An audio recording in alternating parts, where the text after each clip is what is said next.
Betty White in Life with Elizabeth, featuring Del Moore.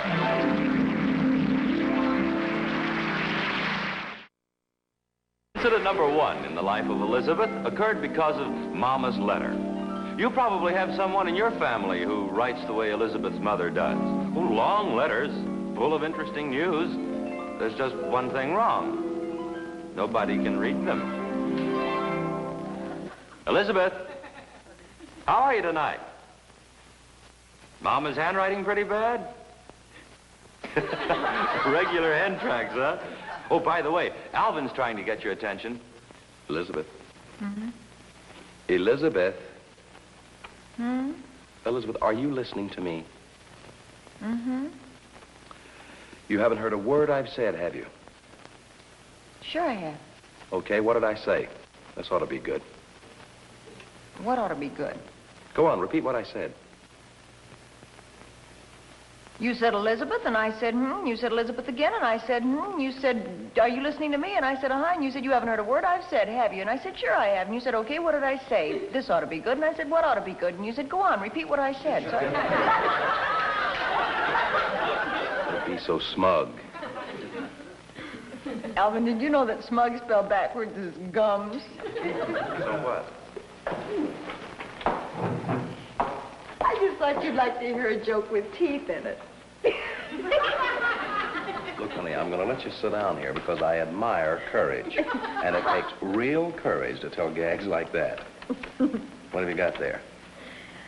Oh, it's a letter from Mama, only I can't figure it out.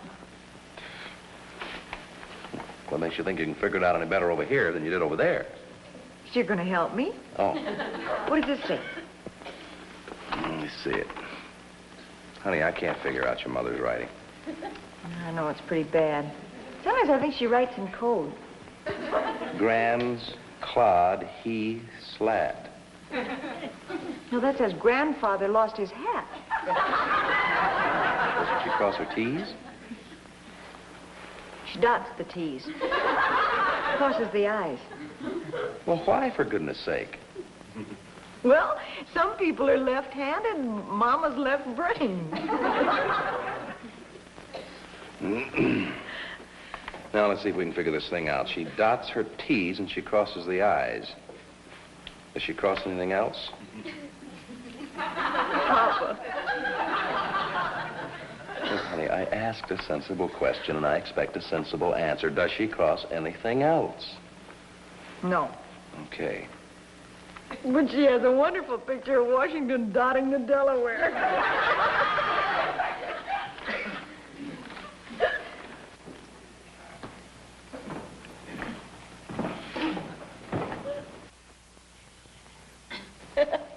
Aren't you glad you married me? I'm a million laughs.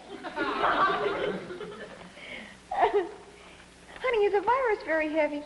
A virus? You mean like a little germ? I don't know. Mama says Elsie's in bed because somebody hit her with a bouquet of irises.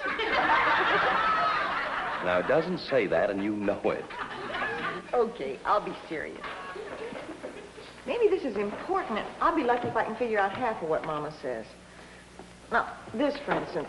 She says, Papa is in town, and I'm worried about his cough. Is that a C? Papa's in town. I'm worried about his cough. No, that's a D. Papa is in town, and I'm worried about his dough, his money. No, Mama, never say dough. No, I guess not. She always says cabbage. Let me see. That's definitely O-U-G-H. Yeah, but that isn't a D. No, I think she's worried about his cough. No, wait a minute. Maybe it's enough. Papa is in town, and I'm worried about enough. Look, this light isn't very good. Let's go over and try that one. Yeah, right here. Sit down. All right.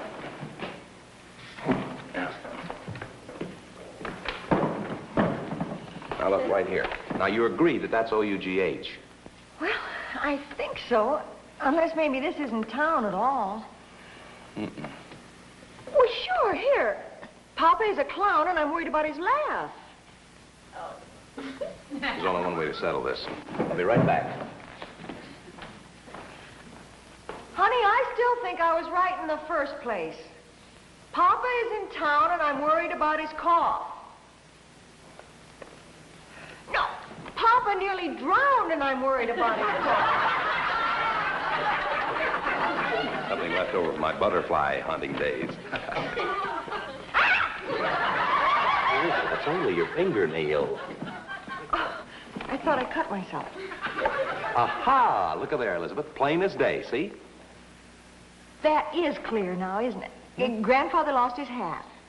No. Papa is in town, and I'm worried because it's rough. No, that says Papa got me down, so I threw him in the trough. Honey, that's an O-U-G-H. I know an O-U-G-H when I see one. I should. What are you going to do? Well, I'm not going to sleep until I find out about it. Operator, give me Merrifield 7441. Honey, don't spend money on a long-distance phone call just to... Neither one of us... Mercury 1717. Honey, I know an O-U-G-H when I see one. Take my word for it. It's worth $4 to... Honey, I know. Mama? Hi. Oh, fine. Mama, we just got your letter. Yeah, and Alvin and I were having a little discussion over one particular sentence. Honey, I think it's... Yeah, I think it says Papa is in town, and I'm worried about his cough or dough enough. Rough or tough? Rough, tough, trough, laugh, bow. What'd she say? She says she's not sure, but she thinks it's Papa's on the train, and I'm worried about the plow. That doesn't make sense. Mama, no, Alvin says that doesn't make sense. Do you think you could? Oh, that'd be wonderful. Good. Or, yeah. Well, look, Mom, fine. Goodbye, Mama. What's wonderful? Well, she can't remember what she wrote, so she's going to come out here and see for herself. I shall leave you at this point, Elizabeth. Why? This whole thing was a sneaky little plot just to get her to come out for a visit, wasn't it? Alvin, how can you say such a thing? Good night, Elizabeth. Elizabeth, it was a plot, wasn't it? Aren't you ashamed? Thank you.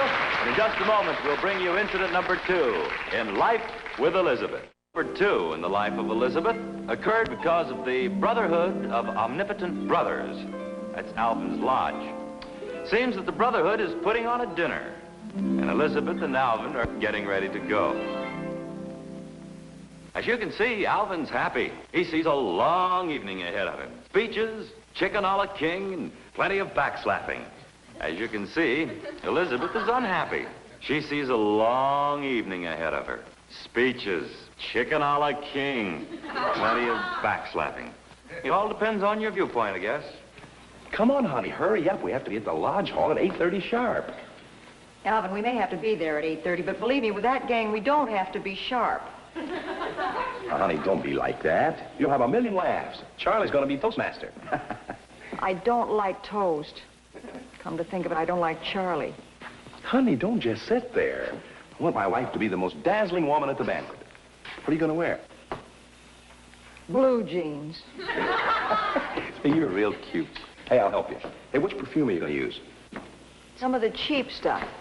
You mean this? Alvin! What's the matter? How can you stand there and look so happy when you know we have a whole evening of the Brotherhood of Omnipotent Brothers ahead of us? Oh, honey, now, they're fine people. A little corny, perhaps, but good-hearted. A little corny. Look, I'm a lodge member saying hello to you. Hello, Alvin. Cut it out, will you? Do you hear about the absent-minded professor who slammed his wife and kissed the door? A little corny, he says. I don't know a single club member that'd tell a joke like that. Just the same, that's where I heard it. Who told it? You. Honey, look at the time. We've got to hurry. We don't want to miss the opening remarks for the Grand Lizard. The Grand what? Lizard. Who's going to be the Purple Cobra this year, dear? Alan Cooper. You mean to tell me there is such a thing as a Purple Cobra? Well, sure. Alvin. Mm-hmm. Honey. Hmm? Do we have to go to this snake pit tonight? Oh, honey, you'll love it. I'm going to feel a little out of place without fangs. Honey, would you hurry up? We're going to be late. Alvin, why did you have to join this particular lodge when there's so many good ones? Lots of reason. The insurance, for one. Some insurance. When you die, you stop paying dues. Yeah, well, how about the accident insurance? Well, that only pays off if you're bitten by the Purple Cobra. Well, I'll get lots of other benefits. When? Just as soon as I'm a full-fledged snake. I've got news. Any man who would expect his wife to go to this so-called banquet is a full-fledged snake. You better not let the Supreme Mongoose hear you say a thing like that. The Supreme Mongoose? Sure. Alvin, I can't believe that an intelligent man like you... Let me put that another way. That a man like you... That isn't right either. Who's the Supreme Mongoose? He's the ruler over all the snakes. And then comes the Grand Lizard, the Purple Cobra, and then there is the Chief Rattler. He's just a baby, I suppose. Yeah, Go on. that's all. The rest of the men are just ordinary snakes, except the newcomers like me. I'm not a snake yet. You want to bet? What are you? I'm just a worm. That does it. Most wives have husbands that if they have any vices at all, maybe they go out bowling once a week. But no, I have to have a husband whose main ambition in the whole wide world is to be a snake. What are you grinning at? Oh, nothing. I'm sorry. Go on. Let me tell you something, Alvin. I expected to get poisoned by the food tonight, but now I can see I'm going to have to watch out for the people. Honey, hurry up. We're going to be late. Come on, come on. Oh, sure. We don't want to keep the Supreme Mongoose waiting. Yeah, that's right. Brotherhood of omnipotent brothers. Do you realize what the initials stand for? No, I never stopped to think about it. What? B-O-O-B, boob. Gonna have dinner with a bunch of boobs. Here, let me help you with this. I can do it myself, thank you. Oh. Snake-like boobs. Elizabeth, the curtain goes up at 8:30. What did you say? I said that his curtains went out there at 8:30. That's not what you said. You said the curtain goes up at 8:30. What did you mean? Well, look, I'll tell you as soon as you come out of this tunnel. Come on. Oh, tell me now. Well, since it's our anniversary, I thought maybe that we... Alvin, Elizabeth!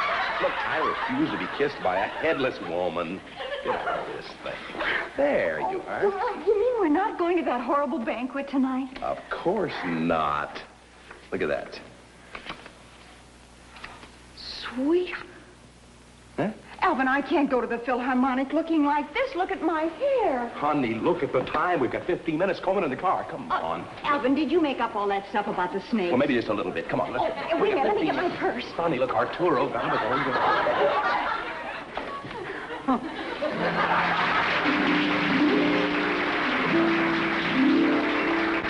Thank you. And in just a moment, we'll bring you incident number 3 in Life with Elizabeth. Incident number 3 in the life of Elizabeth occurred the evening of the day Richard was fired. Now, Richard is a very good friend of Alvin, so naturally Alvin was concerned. And Alvin is a very good husband of Elizabeth, so naturally Elizabeth was concerned. See how cleverly it all works out? Honey, for heaven's sake, will you sit down? You've been pacing like that ever since you came home. Anybody think you were the one who'd lost his job? But I worry about the guy. Now, I wonder what he did to get himself canned. Probably something brilliant if I know our boy Richard. Maybe he tried to cash a hat check. Elizabeth, don't say things like that. There are times when Richard's positively brilliant. Name one. Well, I admire your loyalty to your friend, sweetheart, but let's face it, this is a man who thinks a troubadour is a bullfighter. Yeah. Well, is he? Of course not. A troubadour is a fellow who plays trouba. I made that up. I think that's right.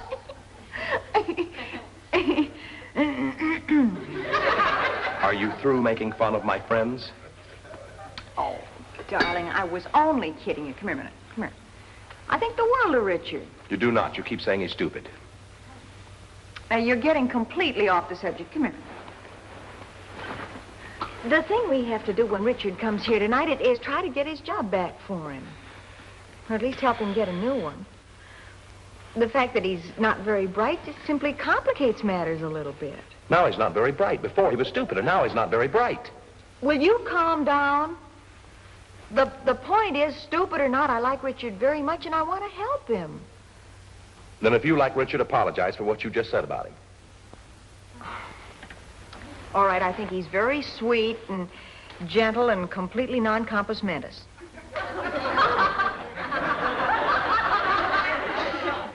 That goes for you, too, darling.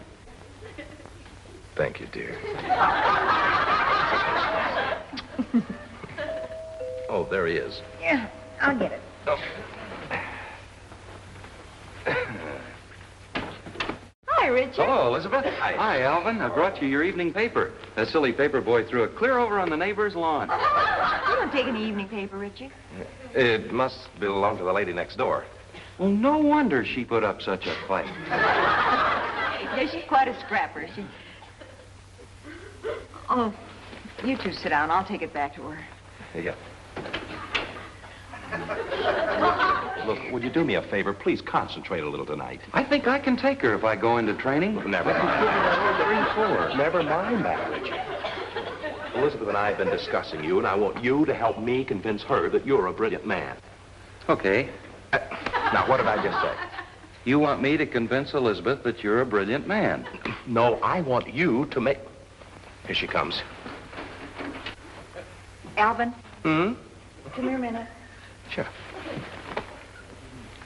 I'm Alvin. Richard seems to have started a whole civil war with Mrs. Skinridge. She called Mr. Skinridge and the National Guard and a whole troop of brownies. Well, you see if you can pacify her. Okay. A whole troop of brownies. Of course not, but she's plenty burned. Did somebody burn some brownies? I wasn't talking about cookies, Richard. Neither was I. I was talking about cameras. That's nice. Tell me about losing your job. Well, before I do that, I want you to know that Alvin is a very brilliant man. What brought that on? Well, I don't know, but he told me to tell you. Oh, thanks. Tell me about losing your job. Well, the boss called me in this morning and gave me a little pep talk. Should have heard him. He said, young man, when I was your age, I started in at $5 a week. And 6 years later, I owned the whole store. And what'd you say? Well, I said, you can't do that nowadays. They have cash registers. And then he fired you. Yeah, but he gave me a letter of recommendation. You should read it. Look at there. The bearer of this letter has worked for me for 1 year, and that's enough. Isn't that nice? And there's more, too. He is also one of the best men we have ever turned out of the office. Oh, and believe me, we've turned out some Lulus. Well, I think I quieted her down now. But her husband's a little mad. Thanks, honey. Incidentally, Richard's been living up to all the nice things you said about him. He is absolutely non-compos mentis. Thank you, Elizabeth. Well, that's good, honey. You deserve it. Both of you. Yes, we do, Alvin. Thank you, dear. Now, let's get down to business. I think trying to get Richard's old job back is kind of hopeless. But we could find a new field for him. How about selling insurance? Yeah, how about that? No. Now, that takes a keen analytical mind and a lot of personality. Yes, it does, Alvin. Well, Richard has a keen analytical mind. You said yourself he was non compos mentis. Yes, you did, Elizabeth. All right. All right, let's try it. Let's see how you'd approach a housewife. This ought to be fun. I'll watch. She needs you, Richard. Oh. What do you want me to do? Well, you're going to sell me some insurance. You're the salesman and I'm the housewife. Come on. Well, don't just stand there. Go on out on the porch. I'm afraid of that old lady, Alvin. Well, she fights like a tiger. Richard, come on. You go on over the door. Go on. Okay. He's sweet, honey, but he's a nutmeg. Honey's a little confused, that's all. And when you're around him, you don't act like any Einstein either. Well, I'll bet he'll be a good salesman. Ring the bell, Richard. Come in.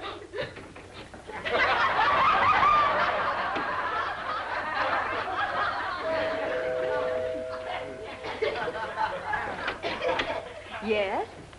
Yes? Say, that was a quick sale. Sign right here. She means yes. What do you want, meathead? Alvin. Now, you try it again, Richard. Just from right there. Hello? Never mind that. Sell her some insurance. Would you like to buy some insurance? Well, I usually let my husband take care of that. Oh, hi, Alvin. Oh, no. Look, honey, let me show him how. Now, Wait a minute. temper. Remember, he's not stupid. This is the way it should be done. How do you do, madam? I represent the... I'm sorry, not today. Will you let me get through telling you what I represent? All right, what do you represent? Well, I haven't had time to think one up yet. Oh, I'm sorry. I can't do business with a man who doesn't even know what company you represent. Elizabeth, will you stop talking like that? We're trying to show him how to approach a housewife. This is only a hypothetical case. Well, who's sick? All right, look, as long as we're going to pretend, let's go the whole way. I'm Martha, and you're Charles. This man is annoying me, Charles. I'll go get him. No, wait a minute. You are Charles. Oh, I'm Charles. Richard, do you have any idea what's going on? No, but I think it's very interesting. You're Charles. Charles, throw this man out. Sure. No, wait a minute. If you put your hand on me... I'm sorry. I got carried away. You were saying, young man. How about some stupid insurance? Well, you could both use some stupid insurance. I'm sorry. I leave all insurance matters up to my husband. Good. My dear sir, I have a policy here that I feel sure will certainly interest... Hi, Alvin. Honey, please. All right, let me be the salesman. Neither one of you know how to flatter a woman. Now, watch this. What is the matter with you?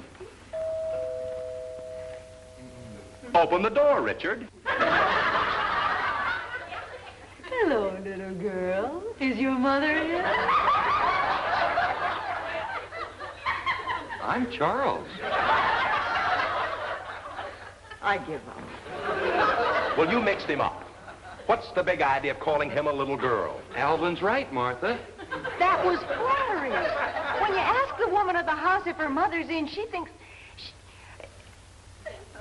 Oh, what's the use? Are you implying that Richard's stupid? I didn't say he was stupid. But I am, Martha. Richard, the only thing left to do is to try to talk your boss into taking you back. Do you think you could? Oh, yeah, she's good at this sort of thing.